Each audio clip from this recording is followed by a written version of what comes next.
Hello friends, welcome to Paralegal Study.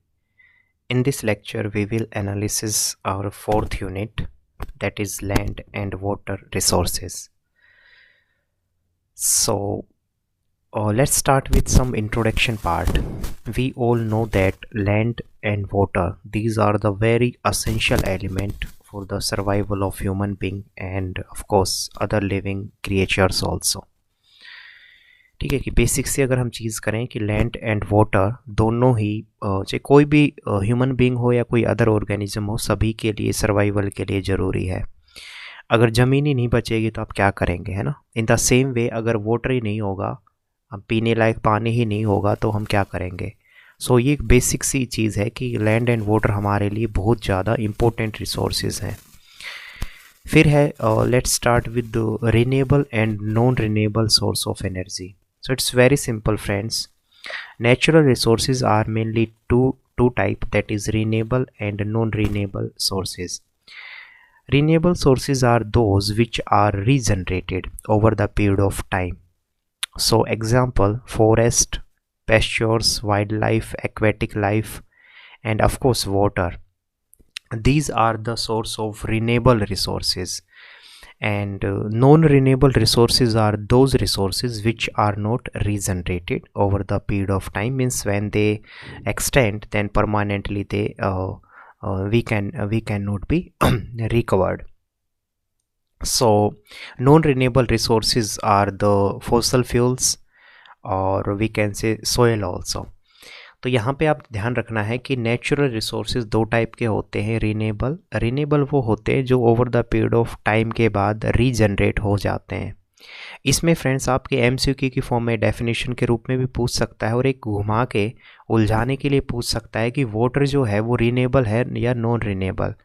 आप ध्यान रखना वाटर रिन्यूएबल है. अच्छा, आपको एक दिमाग में ज़रूर एक क्वेश्चन आया होगा कि बट वाटर की कमी तो हम देखते हैं अपने शहरों में, अपने आसपास, और हमेशा सरकार कहती है या फिर या आपने सुना होगा कि वाटर को सोच समझ के यूज़ करो. तो फिर ये रिन्यूएबल अगर है, मीन्स इसको रीजनरेट कर सकते हैं, तो फिर ऐसा क्यों बात बोलते हैं. तो देखो एक्चुअल में प्रॉब्लम क्या है, जो मीठा फ्रेश वाटर जो है ना, उसकी कमी है हमारे पास. ठीक है. और सबसे मेन चीज़, क्योंकि वाटर एक साइकिल के रूप में चलता है, मीन्स पानी जो है वो इवोपरेट होगा, फिर वो कंडेंसेशन होगा, क्लाउड बनेंगे, एंड देन प्रेसिपिटेशन की फॉर्म में, वाटर ड्रॉपलेट की फॉर्म में वो नीचे आएगा. सो ये रिन्यूएबल की आप उसमें ध्यान रखें. दूसरा, वो आपसे ऐसे घुमा के पूछ सकता है कि नॉन रिन्यूएबल जो हमने देखा कि जिसको रीजनरेट नहीं कर सकते, जैसे कोयल हुआ, पेट्रोलियम, फॉसल फ्यूल्स, ये सारी जो चीज़ें हैं ये नॉन रिन्यूएबल पार्ट के अंदर आएंगी. इसी में एक और एग्जांपल जो नॉन रिन्यूएबल में आपको पूछ सकते हैं वो है सोयल.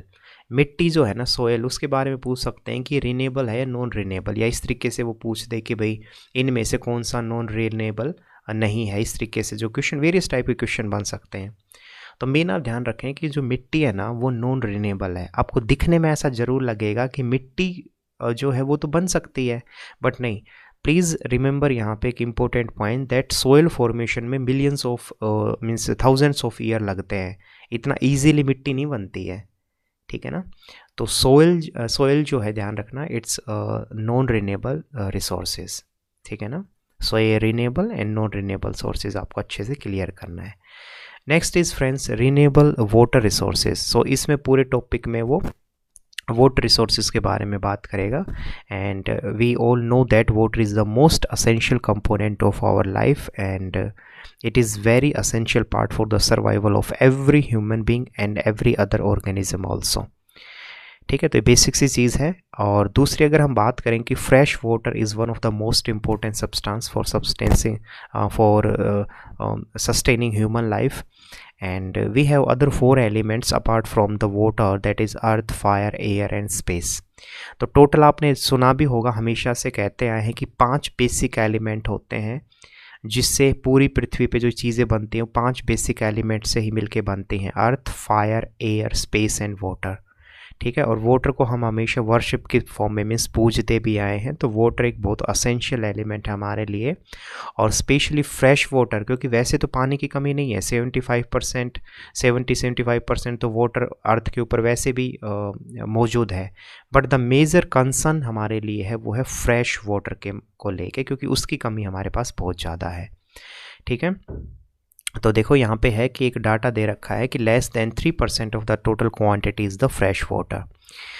जो फ्रेश वाटर की अगर हम क्वांटिटी करें सभी चीज़ों को मिला के, मीन्स लेक, पॉन्ड्स, रिवर्स और ग्राउंड वाटर में जो फ्रेश वाटर है उन सभी को अगर जोड़ दें तो less than 3% of the total quantity जो है वो फ्रेश वाटर की मौजूद है। ठीक है, ये आपको थोड़ा सा ध्यान रखना है फ्रेंड्स।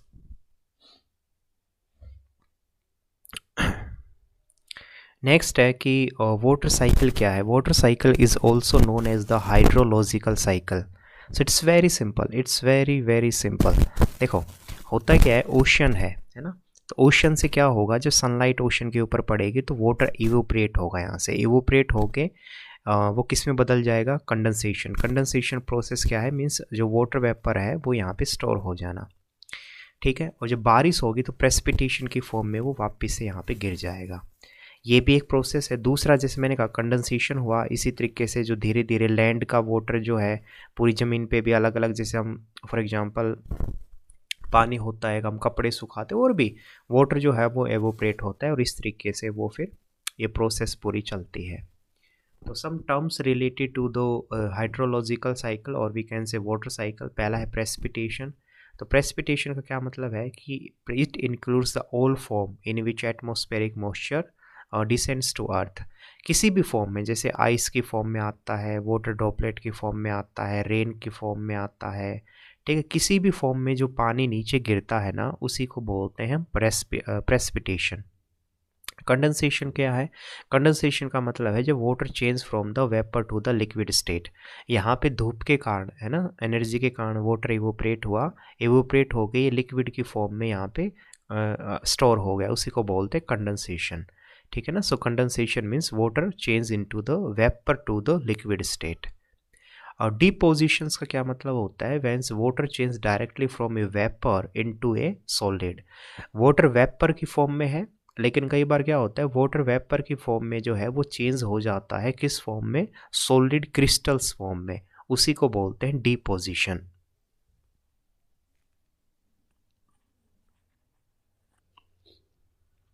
हाँ सॉरी। ठीक है। तो कंडेंसेशन दोबारा से बताता हूँ मैं। कंडेंसेशन मैंने कहा कि जो वाटर जो वेपर है वो चेंज हो जाएगा लिक्विड स्टेट में, तब है कंडेंसेशन।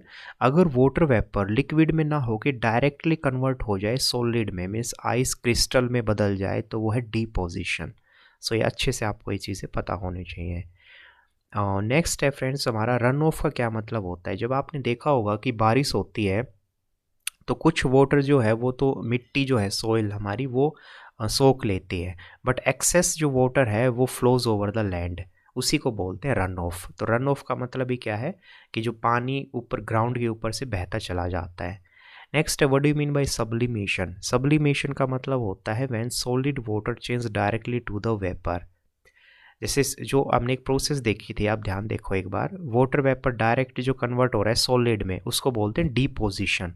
इसका ठीक अगर रिवर्स हो जाए, मीन्स सॉलिड जो आइस क्रिस्टल्स जो है वो डायरेक्ट किस में तब्दील हो जाए, वेपर में, ठीक है ना, उसको बोलते हैं सब्लिमेशन। नेक्स्ट है इवोपरेशन का क्या मतलब होता है, that water change into the vapour, पानी जो है उसका भाप में बदल जाना है एवोपरेशन। एंड ट्रांसपीरेशन का क्या मतलब होता है, loss of water in the vapour from the plant leaves. जो पौधे की जो पत्तियां होती हैं, प्लांट जो लीव्स होते हैं, उससे जो वाटर जो है वो उसका लॉस हो, तो loss of water in vapour form, मतलब मीन्स जो हम कहें तो छोटा छोटा ये जो भाप की फॉर्म में, वेपर की फॉर्म में प्लांट लीव्स के थ्रू जो पानी लॉस होता है उसी को बोलते हैं transpiration. So these all information, these all definition are very important for your exam point of view also, and this is all about the hydrological cycle, or we can say the water cycle. Next topic is friends, forms of water.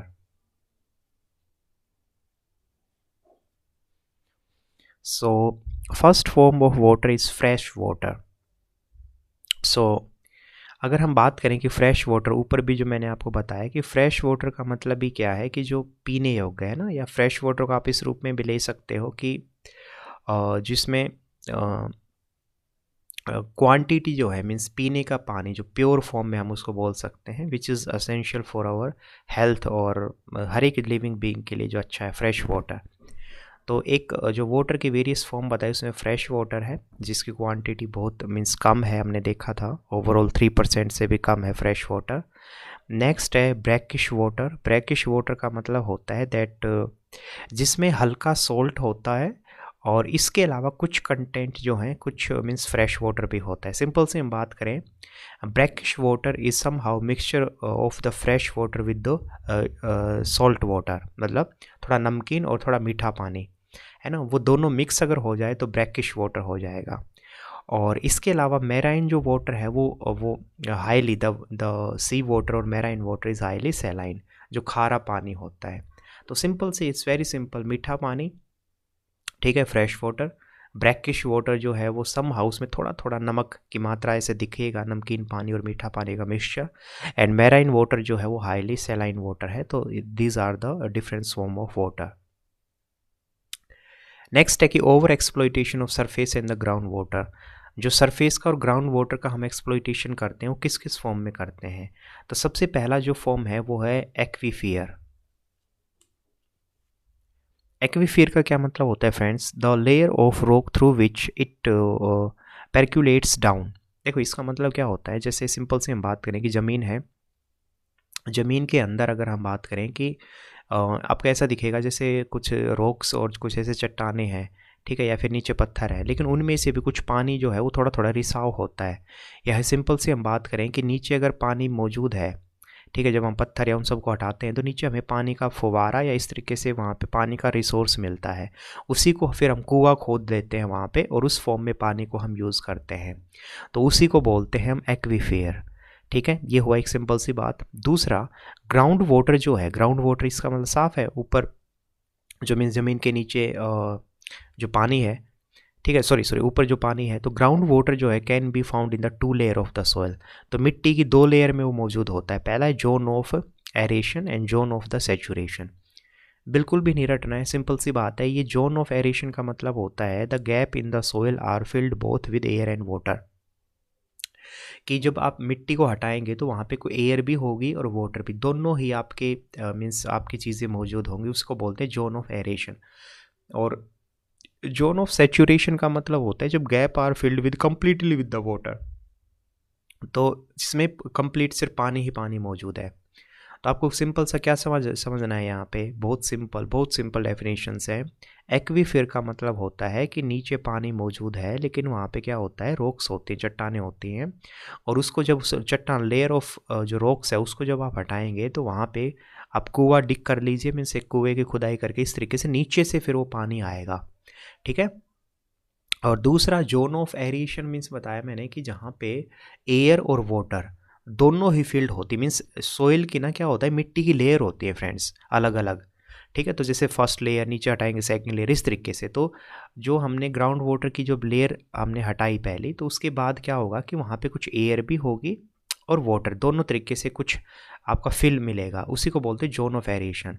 और वो zone जहाँ पे सिर्फ और सिर्फ water है, means soil का वो पार्ट जहाँ पे सिर्फ पानी, उसको जोन ऑफ सेचुरेशन बोलते हैं। तो ये सिंपल सी डेफिनेशन आपको पता होनी चाहिए, ठीक है। बाकी एग्रीकल्चर अगर हम देखें, आपसे पूछ सकता है कि कौन सा ऐसा मीन्स फील्ड है जिसमें वाटर सबसे ज़्यादा यूज़ होता है। तो ध्यान रखना, एग्रीकल्चर जो प्रोडक्शन है ना, उसमें हर साल 70% ऑफ द अवेलेबल जो वाटर है वो कंज्यूम होता है फ्रेंड्स, ठीक है। तो ये एक नंबर में आपके लिए बहुत इम्पोर्टेंट बन सकता है। और जस्ट अ मिनट, हाँ, एक और यहाँ पे क्वेश्चन ये बन सकता है कि सरफेस जो वाटर है ना, सरफेस वाटर जो हमने अभी ऊपर जो मैंने आपको बताया, सरफेस वाटर और ग्राउंड वाटर से रिलेटेड, तो सरफेस वाटर में क्या क्या आता है इंक्लूड, तो स्ट्रीम्स आते हैं, pond, lake, human made reservoir, canals, fresh water, wetlands. तो आप प्लीज़ इसको ध्यान रखें, ये सभी फ्रेश वाटर का हिस्सा है, ठीक है। फिर से बोलता हूँ, streams, ponds, lakes, human made reservoir, canals, these are the and wetlands also, these are the part of the surface water. और ये क्वेश्चन मैंने यहाँ पे बताया आपको कि सबसे ज़्यादा किस में पानी खर्च होता है, तो एग्रीकल्चर प्रोडक्शन में, ठीक है। ग्रीन, एक ये टर्म वैसे ध्यान रखना, ग्रीन रिवॉल्यूशन का क्या मतलब होता है, तो एक सिंपल सी हम बात करें कि इंडिया में पहले हम क्या था, हम डिपेंड थे यूरोपियन कंट्रीज़ पे, अमेरिकन पे फूड प्रोडक्शन के मामले में। बट 1960s के आसपास हमने ग्रीन रिवॉल्यूशन स्टार्ट किया। उसके तहत क्या हुआ, जो यूपी है या नॉर्दर्न इंडिया का जो पार्ट है, गंगा प्लेन भी हम उसको बोल सकते हैं, उसको मीन्स उसमें बहुत सारा खेती की गई, प्रॉपर पानी जो है वो सुविधाएं प्रोवाइड की गई। उसके बाद एग्रीकल्चर प्रोडक्शन में हम जो इंडिया है वो इंडिपेंडेंट होता है, ठीक है ना। मीन्स हम किसी पे डिपेंड नहीं रहते। सो ग्रीन रिवॉल्यूशन के बाद भी अगर हम देखें तो पानी हमारे यहाँ पे बहुत ज़्यादा ही कुछ खर्च होता है।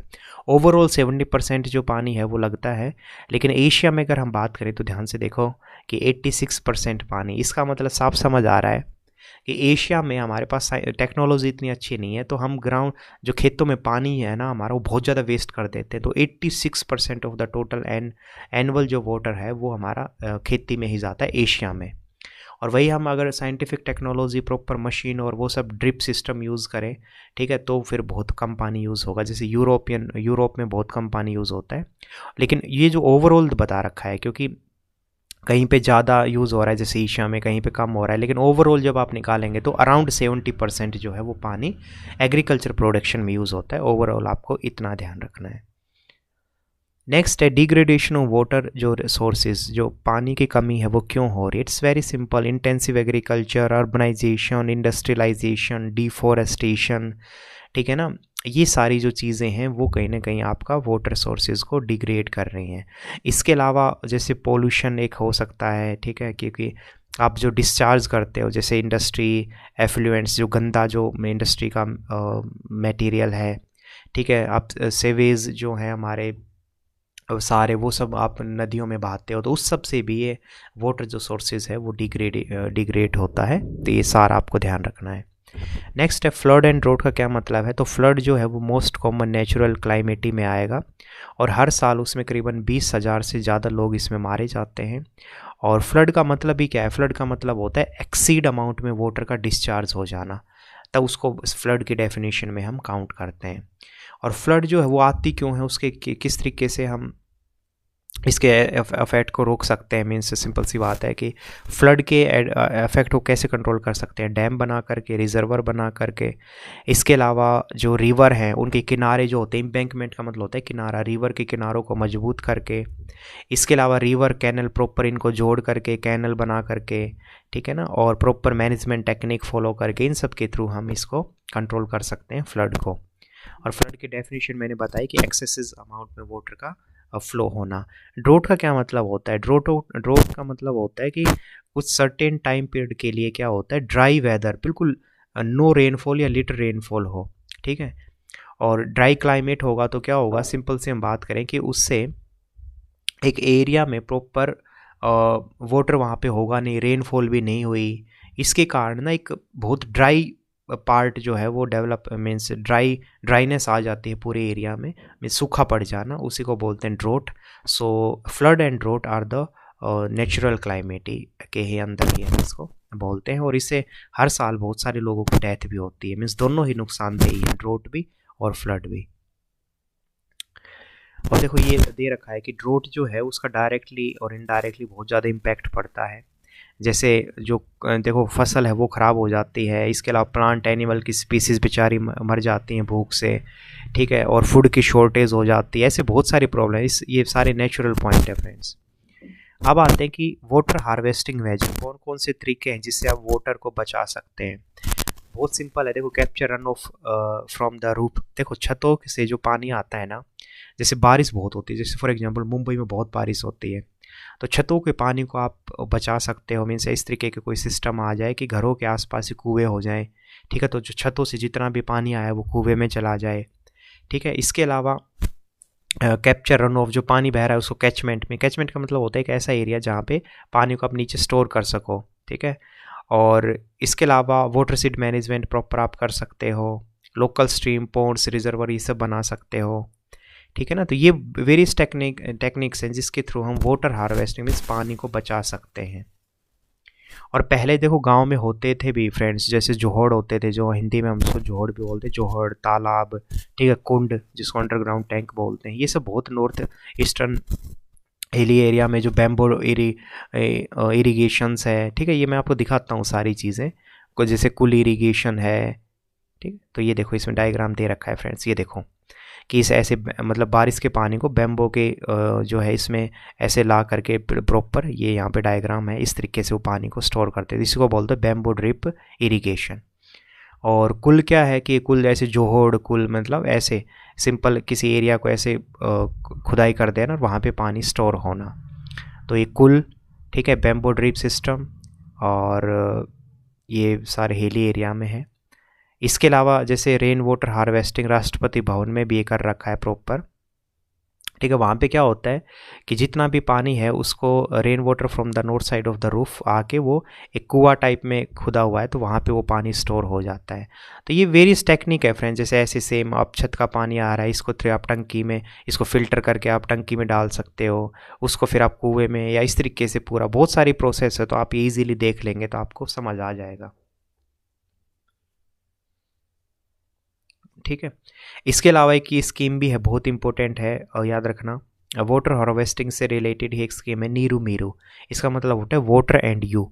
सो ये जो प्रोग्राम है ये चलाया गया था ताकि जो मिनी ट्रीटमेंट यूनिट, सिंपल सी बात है, जो कुएं सूख गए हैं उनको फिर से भरा गया, ठीक है, ताकि पानी जो है नीचे से एक उसमें इम्प्रूवमेंट हो। तो नीरू मीरू पे सब ध्यान रखना कि अगर उसमें कोई क्वेश्चन ऐसे आता है कि नीरू मीरू जो है वो किससे रिलेटेड है, तो आप नीरू मीरू मतलब वाटर एंड यू जो है ये वाटर हार्वेस्टिंग से रिलेटेड है, ये चीज़ें हैं। सो ये सारे जो मैंने अभी आपको पॉइंट बताए फ्रेंड्स, ठीक है, ये वाटर हार्वेस्टिंग मेजर से रिलेटेड आपको नाम, थोड़ा डायग्राम और ये चीज़ें ध्यान रखनी है, तो आपको एग्जाम में ईजी पड़ेगा। नेक्स्ट है conservation and management of water resources, आप कैसे उसको कंजर्व कर सकते हो। तो सिंपल से हम बात करें कि एक तो ऊपर जो तरीके बताए वो सब भी है, सबसे मेन तो बाकी यूनाइटेड नेशन पॉपुलेशन फंड उन्होंने एक टारगेट सेट किया था कि जो वाटर की स्कैरिसिटी मीन्स कमी है उसको हम फुलफ़िल करेंगे, और उसकी जो सबसे मेन जो उन्होंने जो गोल सेट किया था वो था regenerating, regulating, allocating and using.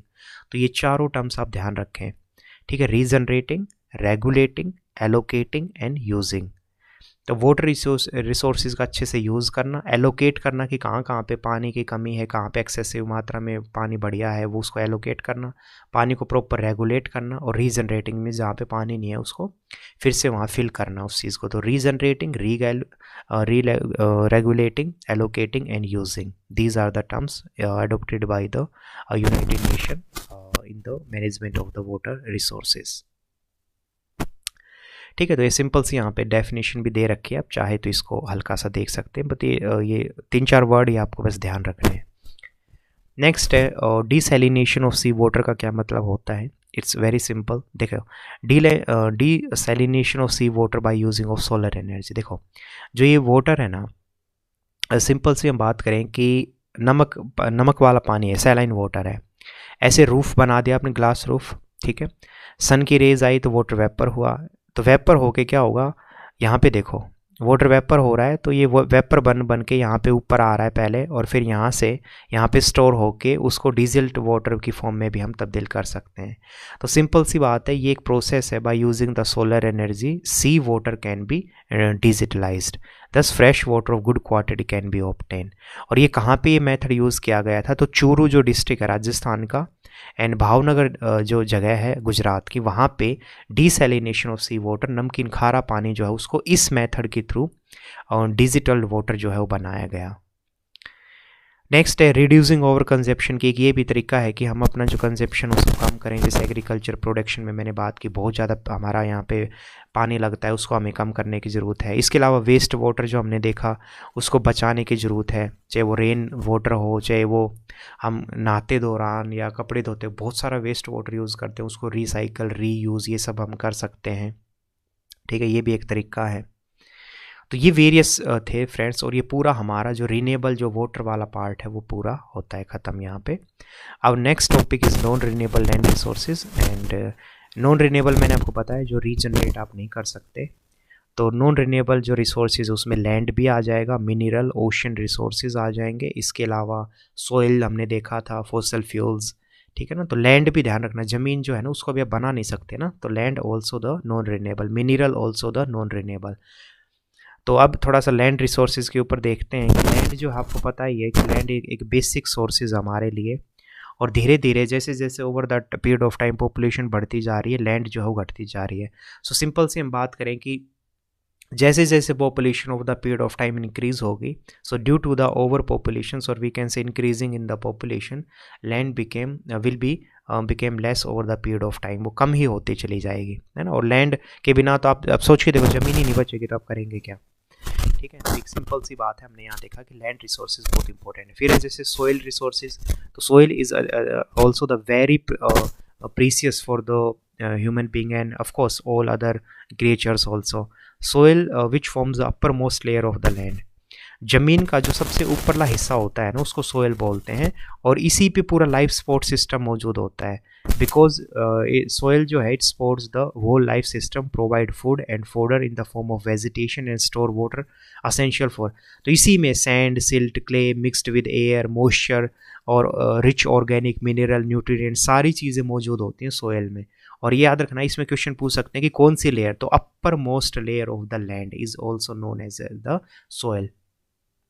तो सोयल किसको बोलते हैं, जो लैंड की सबसे अपर मोस्ट जो लेयर है वो, उसी में न्यूट्रिएंट्स होते हैं, वाटर होता है उसमें अच्छी मात्रा में, सिल्ट, क्ले, बहुत सारे असेंशियल जो मिनरल्स होते हैं वो मौजूद होते हैं, वहीं पे पेड़ पौधे उसी के कारण उगते हैं, सारी चीज़ें उसी से निकलती हैं। So soil is also the very important non renewable resources.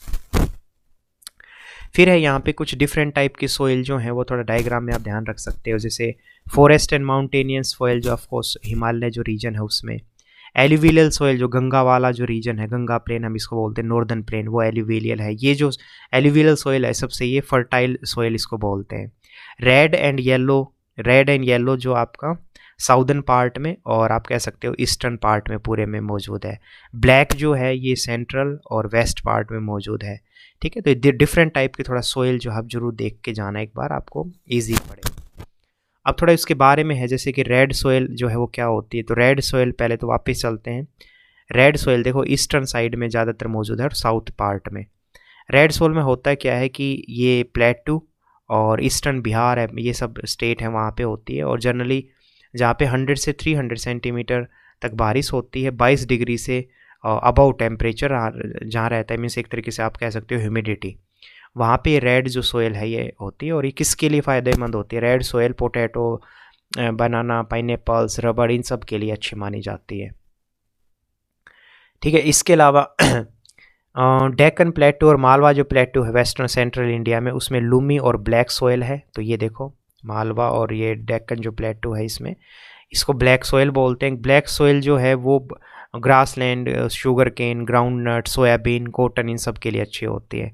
Desert soil नाम से समझ आ रहा है जो राजस्थान में होती है, ये बहुत ही लेस फर्टाइल होती है, तो इसमें ज़्यादातर फसलें उगती ही नहीं है। लूमी जो टेक्सचर और ड्राई जो कंपोजिशन है ये आपका बंगाल, उड़ीसा, आंध्र प्रदेश, केरला यहाँ पे होता है, और हाईली प्रोडक्टिव होती है और सपोर्ट सभी तरीके की फसलें जो है लूमी जो सोयल है। वापस दिखाता हूँ एक बार, ये देखो यहाँ पे अगर हम बात करें, ये कुछ इसमें एक पार्ट इसने दे नहीं रखा थोड़ा सा, ठीक है, उसमें जस्ट अ मिनट। तो ये जो है ना यहाँ पे आप उसको कह सकते हो कि जो ये एलुवियल सोइल के बारे में बता रहा है कि एलुवियल सोइल जो इंडो गैंगेटिक प्लेन में पूरा मौजूद होता है, इसके अलावा सब अदर पार्ट में भी। और इस सोइल में जो चीज़ें मौजूद होती हैं वो लूमी टेक्सचर होता है, ड्राई कंपोजिशंस भी होता है, और ये बहुत सारे इसमें मिक्सर होते हैं, इसीलिए सभी जो फसलें हैं वो आपकी इस इंडो गैंगेटिक प्लेन में, मीन्स एलुवियल सोइल वाले पार्ट में आपकी मौजूद मिलती हैं। इसके अलावा अगर हम बात करें कि ये सब आप देख लेंगे, जस्ट अ मिनट, ठीक है। हाँ, तो ये कुछ इंपॉर्टेंट सोइल है फ्रेंड्स जो आपको ध्यान रखनी है, ठीक है। नेक्स्ट है कि process involve in the soil formation, soil जो है बनती कैसे है। तो इसमें देखो सारा आपको लिखना तो है नहीं, तो अब सिंपल ध्यान रखें, वेदरिंग ऑफ रॉक, चट्टानों का टूटना। जो चट्टानें धीरे धीरे ब्रेक होती है ना, चट्टानें जैसे वो धीरे धीरे उसमें छोटे छोटे कण जो हैं वो टूटते हैं, उसी को बोलते हैं वेदरिंग ऑफ द रॉक।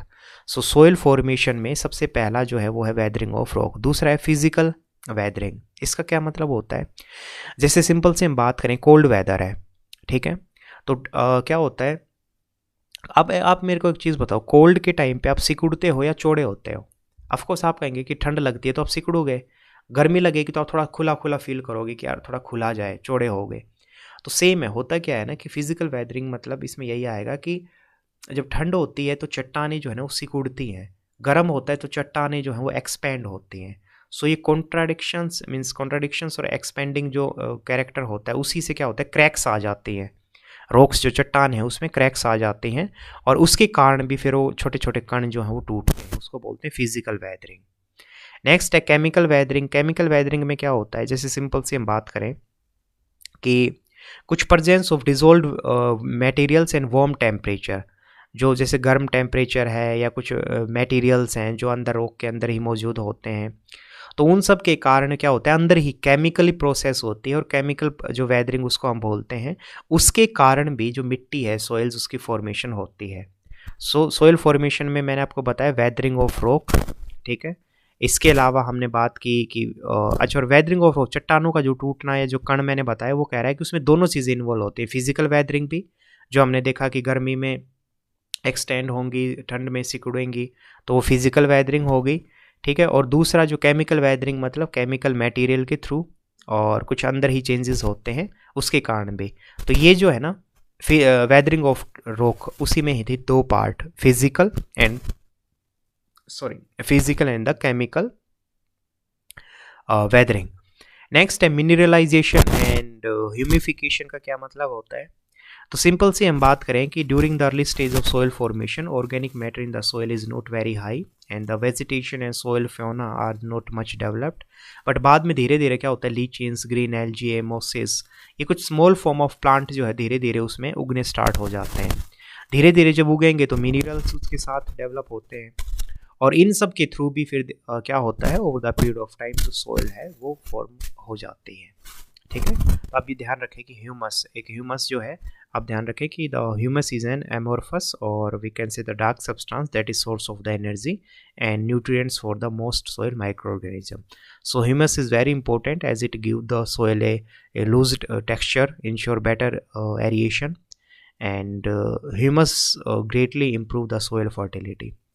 मिट्टी की उपजाऊपन जो होती है उसको बनाए रखने में ह्यूमस का बहुत बड़ा योगदान होता है।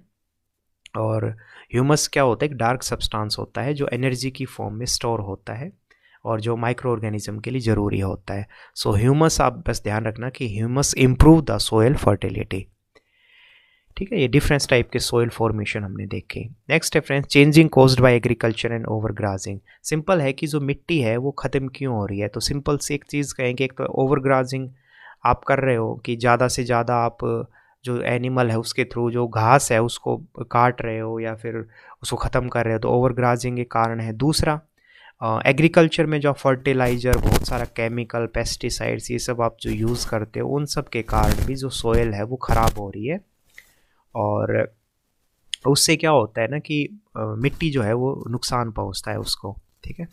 इसके अलावा लैंड डिग्रेडेशन क्या है फ्रेंड्स, की जो ज़मीन है वो जो हम कहें कि भूमि, वो क्यों ख़राब हो रही है, मीन्स वह सेम वही सोइल जो है या लैंड का हो कि उसका गिरावट उसमें क्यों आ रही है। डिफॉरेस्टेशन, पेड़ों का ज़्यादा से ज़्यादा काटे जाना, एक फार्मिंग ऊपर जो मैंने आपको बताया ही, फर्टिलाइज़र, पेस्टिसाइड्स का यूज़ करना, एक्सेसिव अमाउंट में वाटर का यूज़ करना। इसके अलावा फिर आपने रोड, हाईवे, ट्रांसपोर्ट, इतने सारे develop of various mining activity करना, इंडस्ट्रियलाइजेशन, ये सारे जो कारण है जो लैंड डिग्रेडेशन के कारण। लैंड डिग्रेडेशन का मतलब ये होता है सोइल की जो क्वांटिटी है, क्वालिटी है, उसकी जो ह्यूमस उसमें जो कंटेंट है वो सब डिक्लाइन होना है ना। So land degradation it means the soil is decline, yeah, we can say the reduction in the capacity of the soil in the terms of quality, quantity and fertility, ठीक है। और उसके पीछे कौन से कारण है, तो ये सब कारण है उसके पीछे, और लैंड डिग्रेडेशन के पीछे, ठीक है। वही डिफॉरेस्टेशन, पेड़ों का ज़्यादा से ज़्यादा काटा जाना, ओवरग्राजिंग, ठीक है, हद से ज़्यादा मतलब ओवरग्राजिंग अगर आप कर रहे हो उसके कारण भी, ठीक है, और इंडस्ट्रियलाइजेशन, अर्बनाइजेशन, ये सारी चीज़ें आप उसको थोड़ा सा देख सकते हो।